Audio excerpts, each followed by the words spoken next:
செந்தூர் ஜோதிட ஆராய்ச்சி நிலையம் திருச்சி. நம்ம இன்றைக்கி பார்க்க போகிறது கேது திசை 9 புத்திகள். 9 புத்தி என்னென்னங்கிறத வரிசையாக சொல்கிறேன். ஃபஸ்ட்டு கேது திசைனா கேது புத்தி ஃபஸ்ட்டு வரும். அடுத்தது சுக்கிர புத்தி, அடுத்தது சூரிய புத்தி, அடுத்து சந்திர புத்தி, அடுத்து செவ்வாய் புத்தி, அடுத்து ராகு புத்தி, அடுத்து குரு புத்தி, அடுத்து சனி புத்தி, அடுத்து புதன் புத்தி. இப்போ இந்த 9ல் நமக்கு கொஞ்சம் இடைஞ்சல் கொடுக்கக்கூடிய புத்திகள் என்னன்னு பார்த்திங்கன்னா கேது, சூரியன், செவ்வாய், குரு. இந்த 4மே கொஞ்சம் இடைஞ்சல்கள் கொடுக்கும்.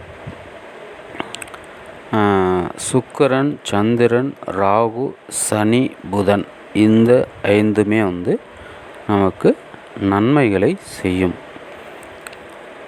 இது உங்களுடைய ஜாதகத்தில் நடந்திருக்கா அப்படிங்கிறத நீங்கள் பரிசோதித்து பாருங்கள்.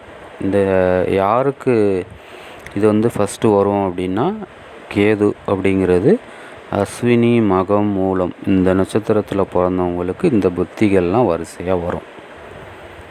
நன்றி, வணக்கம்.